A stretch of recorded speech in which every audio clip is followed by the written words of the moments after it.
for joining. I'm going to start by sharing my screen and we'll get right into it. Perfect. So today on this track, what we're going to be talking about for hopefully the next 40 minutes, as I'd like to leave some time for questions, is broken authentication. But before that, let me introduce myself. Hi, everyone. My name is Matthew Margie. I am a senior product security engineer at Auth0. To give you some background, there are a few things in life that I take seriously. One is coffee, definitely food, and obviously, as it wasn't a giveaway, security. Besides that, typically I like to read both a technical and non-technical book. So currently my reading list consists of Beyond Order by Jordan Peterson, a fellow Canadian, as I'm sure many of you know. And then on a technical front, I'm actually reading a book called Alice and Bob Learn Application Security, and that's by Tanya Jinka, also a fellow Canadian. My goal in this presentation and in general when I present is to be able to explain complex topics simply. So in this case, let's talk about broken authentication in simple terms. And before I jump into that, I wanted to say if anytime along the way you have any questions, feel free to drop it in the chat or in the Q&A, and I will be sure to keep an eye out and answer things as I move through the slides. And then at the end, if you have any questions there, I'll leave some time as well. So what is broken authentication? What I want to do is lay the groundwork and let you know that whether the term authentication is something that you've heard of before, you haven't heard about it at all, you're very technical or not too technical, I hope to provide enough context so that this is applicable and understandable for everyone. So broken authentication, what is it? In this case, broken authentication is essentially an attack, or it is a vulnerability where an attacker is able to essentially log in or essentially be signed into an application on your behalf through some sort of means. Broken authentication is essentially in the login flow. So whenever you can think of a web application of any sort, where you have to log in with a set of credentials of some sort, or you're already logged in because the application remembers you, these are two types of ways where authentication could potentially be attacked. To give you some background, broken authentication is one of the top 10 well-known or most common types of vulnerabilities. So let's break down this diagram a little bit more. Let's take a look at both broken credential management and broken session management to really understand what broken authentication means by understanding what the methods are for authentication. So to start, let's talk about session management. So first off, what is a session? A session is a method and it provides proof to this website or application that you have already authenticated yourself with the website. So this is a diagram that I really like, and I think it simplifies it. So imagine one day at the start of the week, you go to a certain website and you pass some sort of session to let this person know that you have arrived. And then that website says, okay, no problem. I understand that that is you. So that the next time you show up again to that same website, there is already a recollection of who you are, and you continue in the state that you left off as. So what this provides is a method for you to not have to, let's say, log in again for a user experience, or have to essentially prove who you are again. So with sessions, what that means is at one point, you have already proved who you are. And then moving forward for a period of time, you now have something that proves who you are because you've already done that in the past. And in this case, we see it kind of in the form of a cookie. And the term cookie is a technical term that we will use in cases where we can essentially store this proof. So this proof can be stored in something called a cookie in the browser and can be provided to the website or application as a reminder to show proof that, hey, I don't have to log in again. I have proof here of who I am already. As you can see in the happy case, this is great because from a user experience, you do not have to log in again. But we start to see ideas here where attackers might be able to take advantage of, instead of knowing your, let's say, password, they're more interested in that session because it bypasses them and may be able to get them right in to the application. So let's talk about session management. The user, as we mentioned, interacts with the application. So goes to a certain website and will log in. When the user uses the application, they're using it in the context of themselves, meaning they have already proved again who they are. And so they have a session with that website. A great example of something that I was doing recently, I was on Amazon and I was looking to purchase something. And so I was already logged in with the session from the past. So when I came back, not only was I already logged in, but I already also had a lot of the details of what my search or what was in my cart. These are all things that will live in a session. Now, that session doesn't live forever, or at least it shouldn't. And this is part of what broken authentication is all about, which is not only as users, how do we properly manage and mitigate risk, but as a company, that provides this website or application, how do we ensure that we protect our customers? And so session management is a large part of it. We want to ensure that the session times out in a reasonable time, or that there's the functionality for a user to log out and therefore invalidate that session. So that's one type. An attacker may be able to find a way to get that session, and we'll talk about the details of the how shortly, to bypass and essentially falsely authenticate as you, the user. So the second method, as we'll look up at the top, is broken credential management. So in credential management, it's very straightforward. The user, again, interacts with the application. And so the user will log in. The credentials provided, let's say a username and a password, are checked against a database. And whether or not the password matches some sort of copy of it as it's known in the database, you will be returned essentially access, a session to the application or not. So what makes broken authentication so dangerous? We've talked about the how maybe of to log in, but what is it that's so dangerous here? Well, there are a number of things that we've realized in the security world over time, which is one, attackers have access to more and more tools as the years progress. We're seeing more sophisticated tooling. So for example, billions of credentials are available on the web.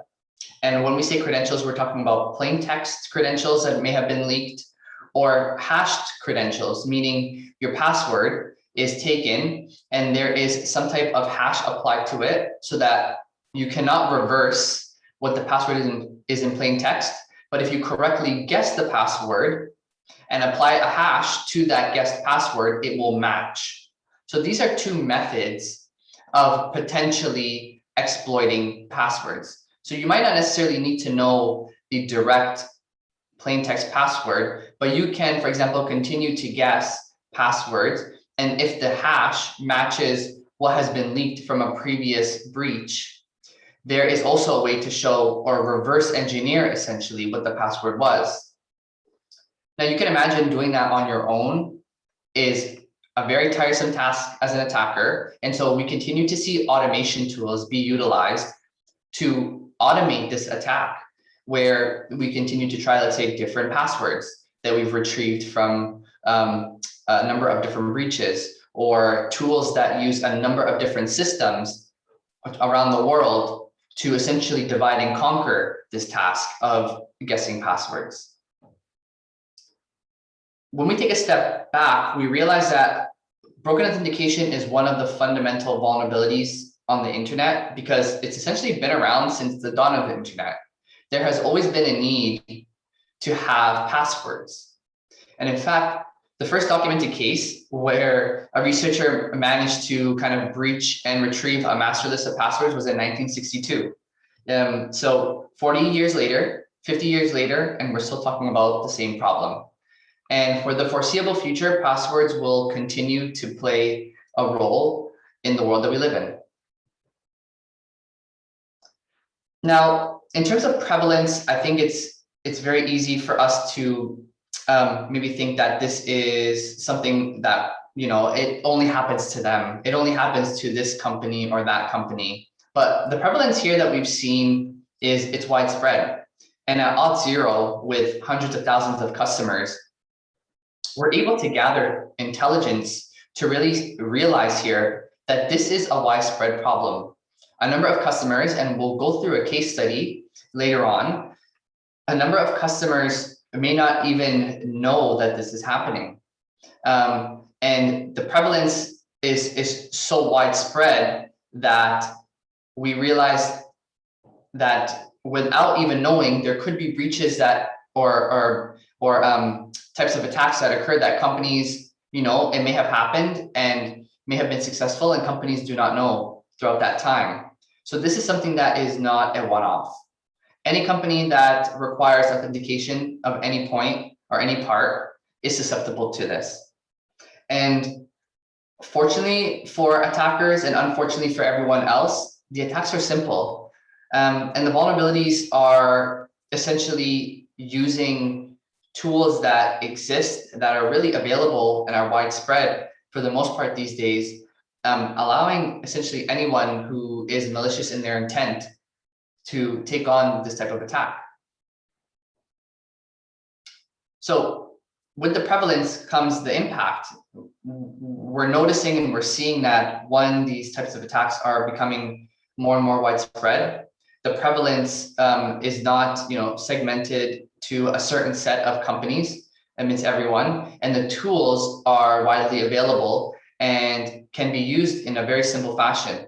And so again, the impact is very high here in this case, because once an attacker has logged in to an account, there are rarely controls in place after that point. And so once you're logged in, you're authenticated, and you've technically proven yourself.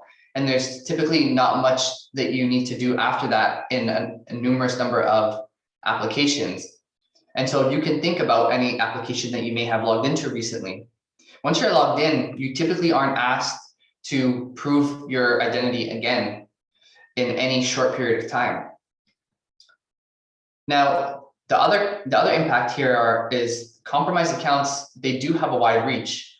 Attackers really maybe need to get into one account of some high level of privilege to then start jumping around. And depending on the system, this could really be problematic. We've seen high impact breaches where an attacker may have gotten into some sort of administrative account, which then allows them further reach into other systems. And so in cases that we think about, worst case scenario, a simple attack that guesses the admin password for, let's say, some sort of government agency website or server could lead to much more severe consequences down the line once you have access. So as you can probably imagine, there are a number of impacts to a business that is affected by broken authentication. So definitely the reputation of the company plays a large role. Loss in revenue, we've definitely seen across a number of organizations where breaches have essentially, because of that loss of reputation, because of the loss of trust, there's a lot of revenue loss, as well as potentially loss of data and other things if an attacker decides to be malicious and go beyond just breaking authentication, and they go further into the works of doing damage to the organization. So with that comes operational cost, because now organizations have to attempt to do discovery, audits, review of what happened, as well as put in real-time, fixes and changes and guardrails that weren't there before. And so again, as you continue to do things, reactively instead of proactively, there's definitely an increased operational cost. And then last but not least, there are definitely impacts on GDPR and data privacy regulations. We're talking about, if broken authentication occurs or there are credentials that are leaked, you can think of a number of issues as it relates to user data and fines that will occur in different regions based on that breach. So in the news, I'm sure you have seen a number of different attacks that have, affected, again, it does not matter which organization, but we've heard terms like credential stuffing, general security breaches of accounts, and even, accounts that are hacked from, again, governments, supermarkets to, again, simple retailers. There is essentially no company that has a login that isn't susceptible. So I know at a high level, I've been talking a lot about there are attacks and using terminology like credential stuffing, but let's start to really dive in a little bit more and understand the types of attacks that take advantage of broken authentication. So the first one is credential stuffing. And so credential stuffing is when an attacker has essentially retrieved millions of breached credentials. And that means that, if company A had a breach and in there had a username and password, we will attempt to determine if that same user may have credentials and the same credentials on another website. And so the common reason where we see this occur, or the reason why we see this as such a prevalent attack is, one, because I think as users, there is a tendency still to reuse passwords. And so credential stuffing takes advantage of that by retrieving username and password credentials from a number of different sites and attempting to apply them to other sites. So in this diagram here, you've retrieved credentials from site A and B. We take these credentials and we use botnets and other tools to be able to essentially automate the process of doing this guess and check. And what the botnets do is they are located throughout, let's say they could be located throughout different parts of the world, but they are essentially machines that have the ability to do the same task over and over again. And that task is, here's a list of usernames and passwords that we've retrieved from breaches in the past. Let's go ahead and try them on another website.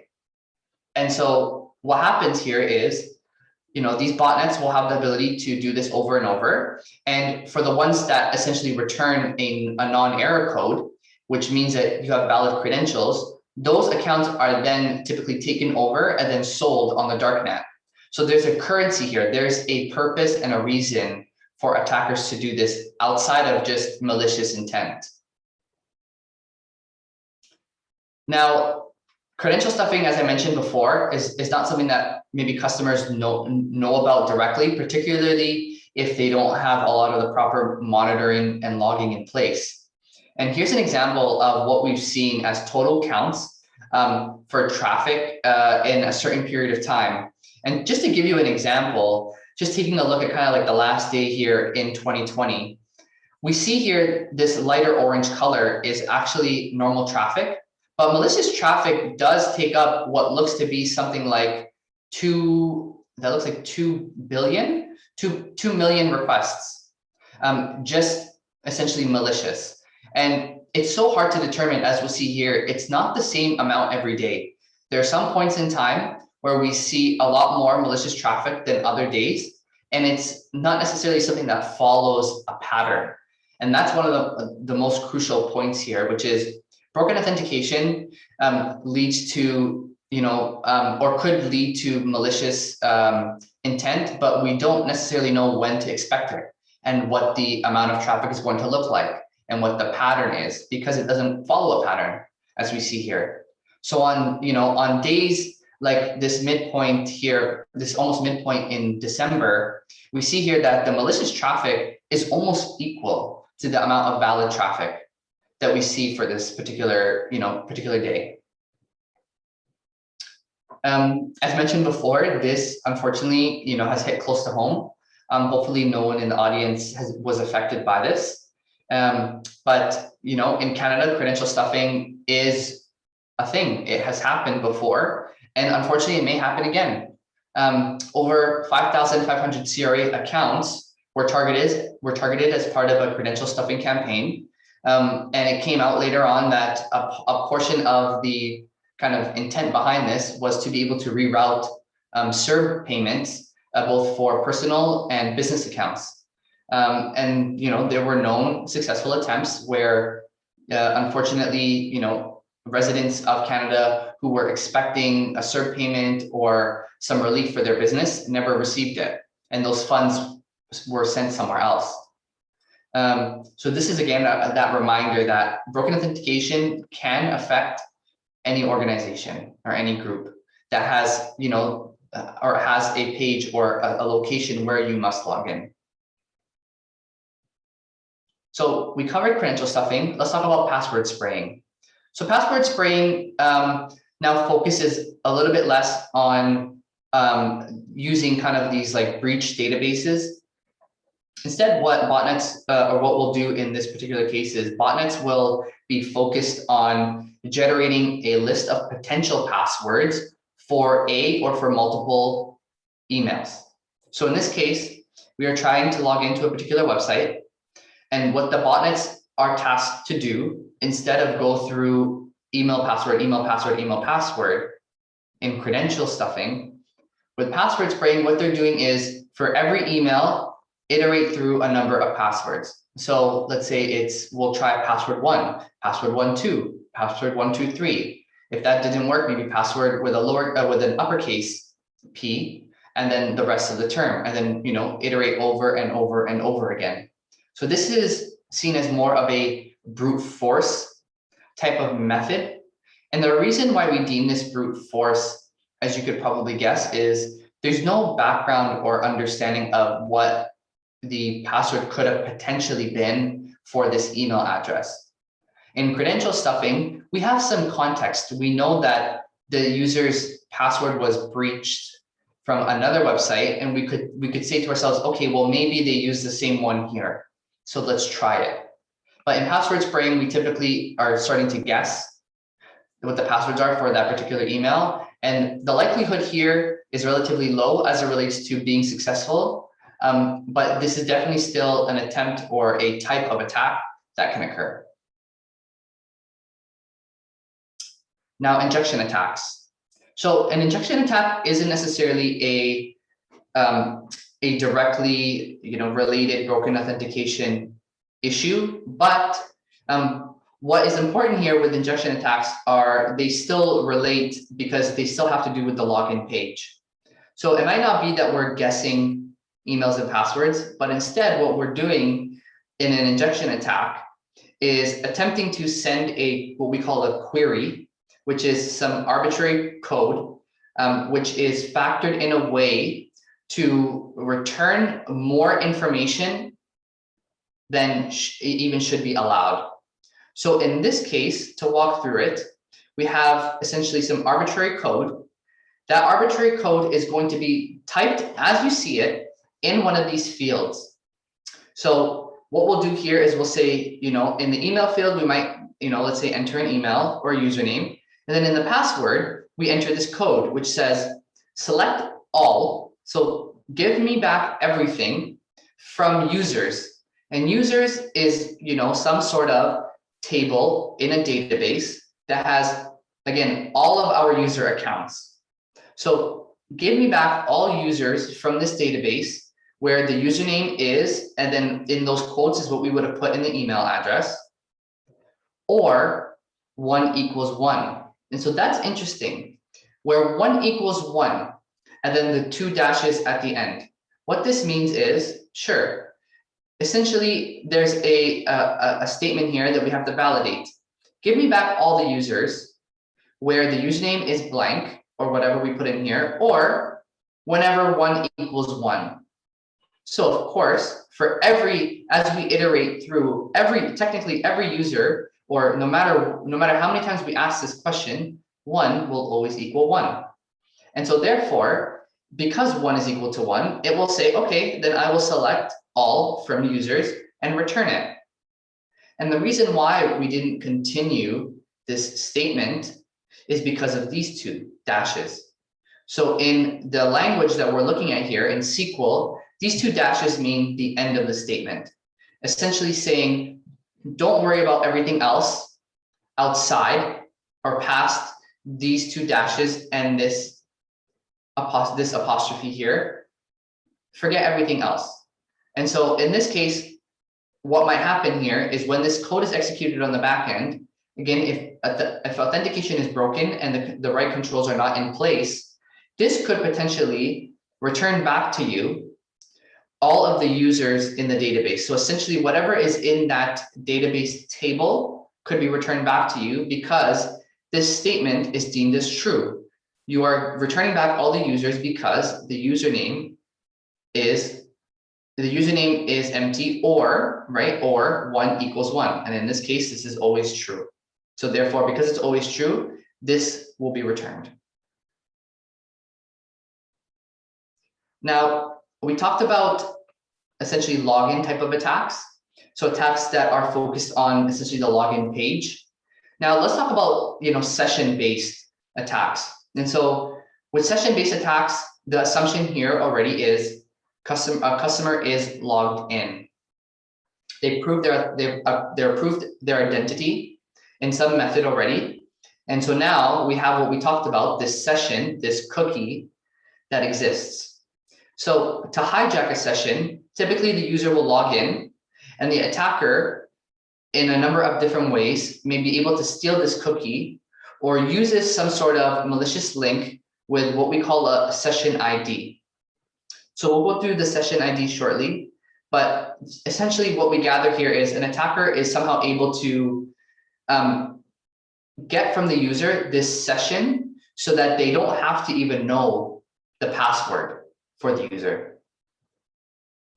So in what we just talked about, just to go back very quickly, in general, session hijacking occurs when you are able to, in some way, shape or form, guess or retrieve session details of that user so that you have now bypassed the need to even guess or know their password.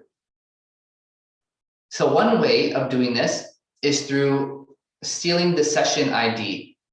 Now, in general, this is, I would call it very bad practice from a programming perspective, but unfortunately, there are still companies that will not necessarily use some sort of token or cookie that lives in your browser to manage your session, but rather some sort of ID in the URL. So it will be some sort of random string in the URL, which will have the details of your session. And so if you provide that from any browser in the world, that application will then say, oh, okay, I remember that this is user Matthew. And so I already know that they are logged in. Here is their page. The session ID can be stolen in a number of different ways by an attacker. If, for example, in the future, as things open up, if people return to be on the same Wi-Fi, for example, and there are other vulnerabilities over the network, such as being able to, retrieve the URL, or, very simply, someone is nearby and is able to kind of read off the URL in your browser. These are all, potential methods in which the session ID can be guessed or retrieved rather, and placed in their URL, and they are now automatically logged in. So far we've covered attacks as it relates to logging in, so the credential page, and then sessions. So being able to somehow retrieve a session through the ID, or just to go back very quickly, there are other ways where an attacker might be able to retrieve a session in your browser by doing some sort of phishing attack or an attempt, being able to maybe install something malicious on your machine that will pull all of the cookies from your browser, which they can then use in theirs. They can export cookies and import them into their own browser so that it essentially mimics your browser, and whatever you were logged into, they may be logged into. So let's talk about how to prevent broken authentication as a user. We've talked about the threat, how widespread it is, the concerns around it, how to do the attack, but now how do we prevent it? As a user, there are kind of 4 crucial pieces to being able to remediate the threat of broken authentication or these types of attacks. First and foremost, it goes without saying, use multi-factor authentication. We know multi-factor authentication is a very worthwhile mitigation strategy, because a multi-factor authentication means, okay, someone has maybe guessed my password, but they now need to have something else to prove my identity. And so often another form of authentication could be your cell phone. So an SMS might be sent to your cell phone number, or you may be using some sort of one-time password, which is an application you can set up on your phone that is generated just on your device. And so it proves that not only do you know the password, but you have access to something that is yours, that you set up originally, that you can then share some sort of piece of detail that says, yes, this is indeed me, and I've proven it by not only providing my password, but providing some other token that you've sent to me, to my device. With that said, this makes it essentially infeasible to compromise an account, because even if your password has been guessed appropriately, you are not logged in until a second factor is provided. The second one, and this, this is for users who may have access to or set up devices, whether it be at home or on the network.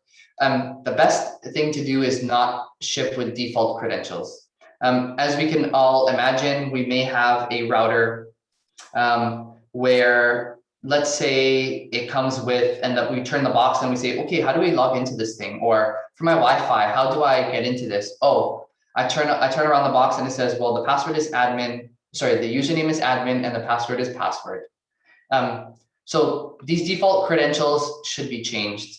It's always best to not ship with them, because if they're shipped with them, then they're known. And if they're known, then they will be guessed. Enforce strong passwords. I would say this applies definitely both as a user and as a company.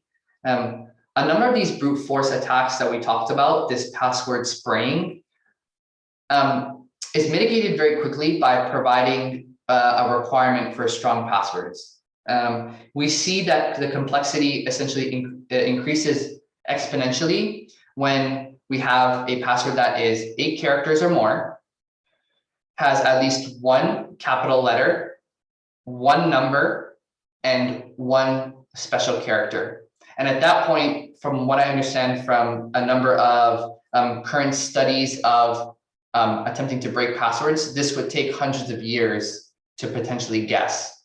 And that's if you could essentially not have any restrictions on the number of requests that you can make to guess these passwords. So don't take my word for it. There is an organization called NIST, and NIST provides recommendations and other policies for passwords and how to enforce strong password policies.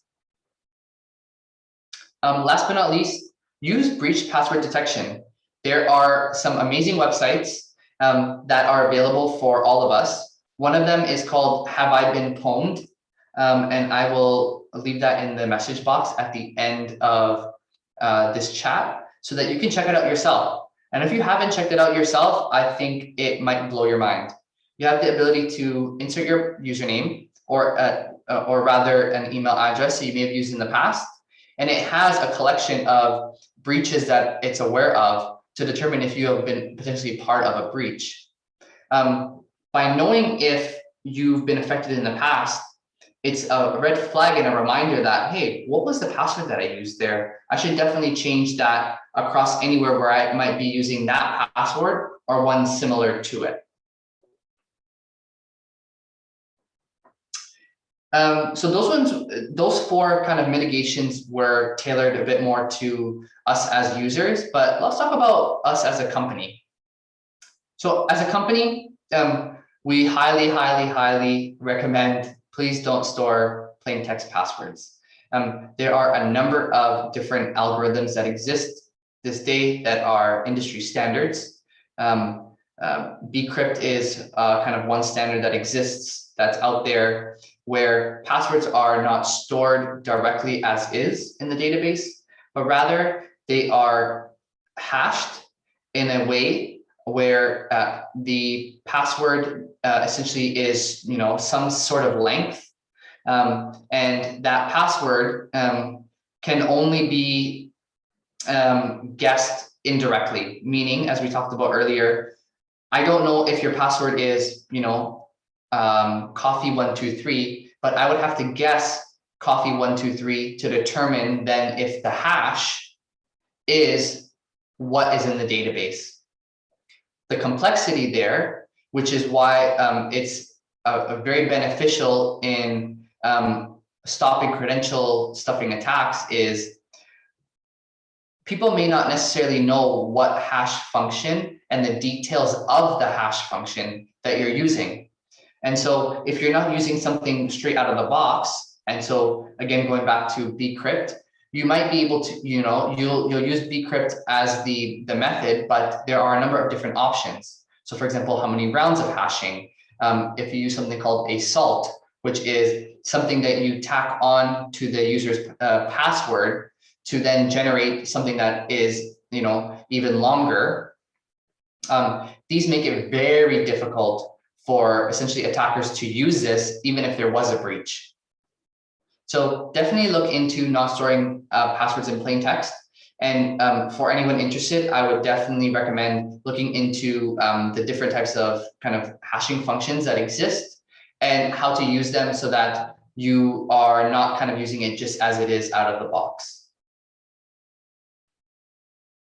Oops. The second one here is use the same failure message.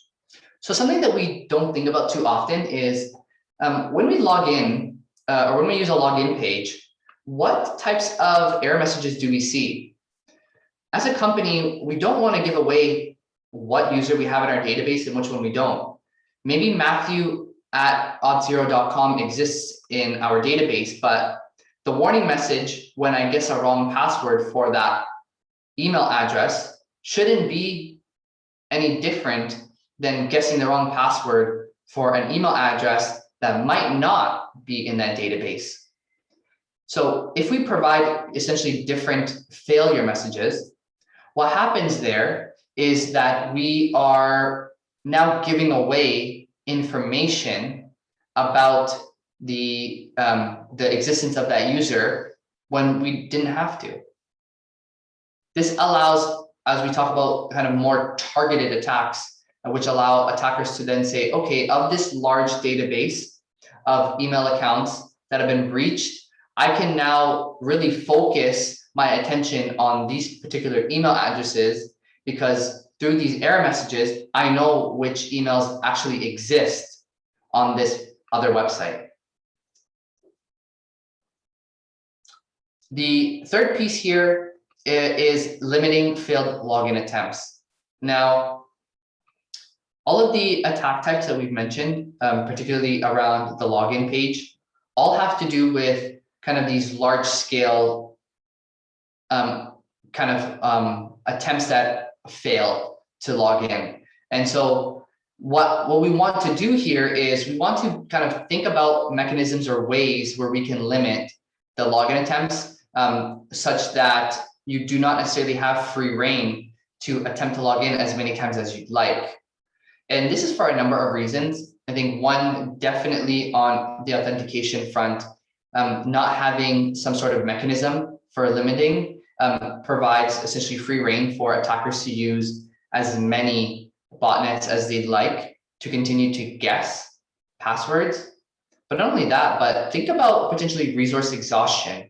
This idea of being able to have so many attempts at login at one time that the server just can't keep up. And so it attempts to kind of keep up with the hundreds of thousands, even millions of requests coming in, and starts to fall behind. And so now not only do we have, an issue of potentially broken authentication when these attacks are successful, but we also have this resource exhaustion, denial of service problem. To speak on this point a little bit more, there are a number of different methods for limiting failed login attempts and setting up these rate limits. But as we'll see in a case study, this unfortunately isn't as easy as we'd hope it would be to do. And then last but not least, focusing more on the session management side, we want to ensure that as an application on the server side, we use secure session management. And so whenever a user has a session and it's created, we definitely want to ensure that that session is not the same between the first time they log in, the second time that they log in, etc. We want to ensure that that session ID is always generated in a random way and is always different. Also, as I talked about, we definitely want to avoid this concept of having session IDs in the URL. We want to ensure that they're safely stored and invalidated after logout. And when we talk about secure storage, browsers these days definitely offer different ways for us to secure some of these sensitive things like cookies or our sessions rather. And with that, if we follow the best practices for session management, web applications definitely have the ability to store them securely and sometimes even encrypt them in a way that they can be then decrypted to then understand the contents and validate if the session is true or not and can be used. One other thing too on secure session management, I mentioned before that, let's say, for example, if one person is located in Winnipeg and their session is taken by an attacker and that attacker then attempts to use it in another or at another location or in another part of the world, etc. Some companies also too, as a mitigation, will tie a session to a location. So let's say it is, it depends how strict they want to be, but it could be an IP address. It could be some sort of region or geography based kind of attempt to correlate the two, or it could be some sort of other piece of identifier, which is maybe the browser that you're using. So there are definitely other methods involved here, and every company may do it a little bit differently. But again, we'll realize here that there isn't a silver bullet to solve this problem. So let's talk about a case study. As mentioned, so Auth0 provides authentication and authorization to hundreds of thousands of customers. And so let's look at a case where we reduced the impact of a credential stuffing attack by around 85%. So the case study takes a look at the early part of 2020. It spanned about what I'd say is a month where we took a look at this case. And it's a mobile app in the fintech space. There was a very large credential stuffing attack. And what we'll see there, or really why we quantify this as a large credential stuffing attack, is the sections of green where there are actually valid requests are very low, very, very low. We're talking about a couple thousand maybe, but the brute force, or rather the credential stuffing attacks, definitely are in, as we see, something around 800,000 up to even over 1 million attempts on some days. So when we dig down, as we have some threat intelligence, we see that a number of the requests in the time phase, and what we took a look at is kind of somewhere around March 27th up until, what is that, April 9th, 10th. We see that it's predominantly coming from a large number of IP addresses in the US. Now, over time, so sorry, just to jump back, we see when this starts to trail into what looks like the 9th of April, we start to see a little bit of a change in the regions. And so that correlates rather properly. And so they kind of start using US related IPs and then start to trail off and start to really switch and change their tactic. So this is definitely someone who has, one, malicious intent, and two, and definitely an interest in working around some of the mitigations that might have been introduced. So if we said to ourselves, okay, we are going to start blocking or rate limiting severely IPs that come from a certain region, well, they start to realize that and start to try other methods. So this is a game of cat and mouse. So we say US-based IPs, let's rate limit them. They say, okay, no problem. We have access to IPs in other parts of the world. We'll use those instead. So what that really taught us is, again, there's no silver bullet here. There are different signals that we could use to mitigate this attack. So as we took a look in more detail, we noticed potentially velocity plays a role. So these botnets, depending on how smart or not smart they are, they may have requests coming in some sort of very timed interval. So let's say they do 10 requests over the span of 5 seconds, over and over and over again from multiple IP addresses. This is a dead giveaway of that pattern. IP reputation, there actually exists, and if you just Google this, you'll find there are websites that maintain reputations of IPs, and ones that are known as botnets that have been taken over and have been seen in multiple attacks get classified with bad reputation scores. And therefore, that could be essentially another signal for us to use when we review the login request that comes in.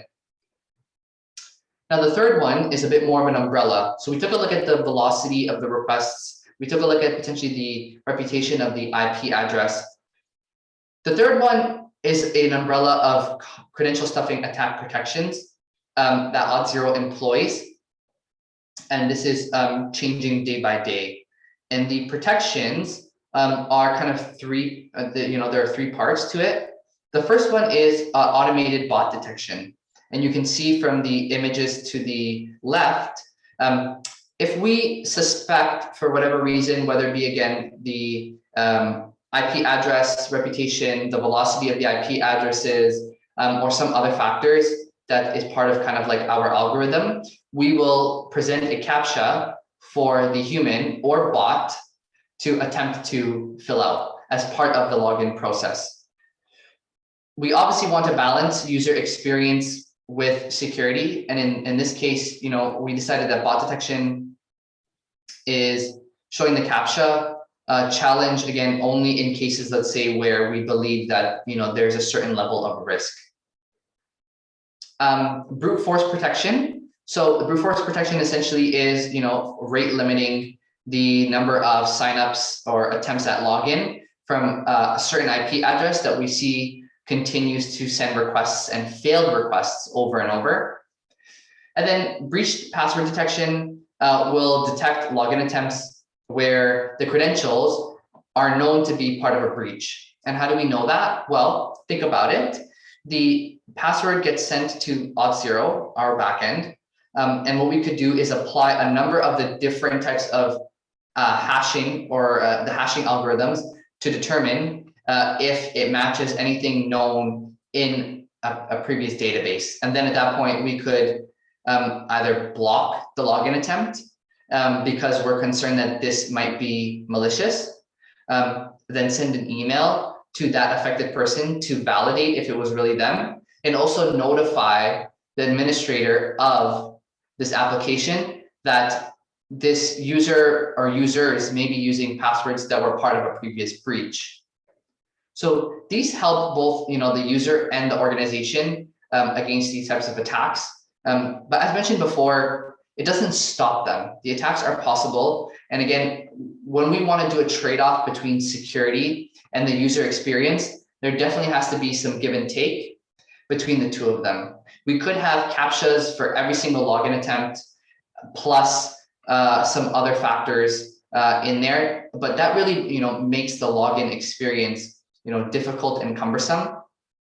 And so again, this is really that trade-off between using these, threat intelligence AI signals to decide when it's too high of a risk and we need to show or provide these extra mechanisms. So with that said, I wanted to say thank you for your time. I really appreciate you listening, and I will jump into the questions right now.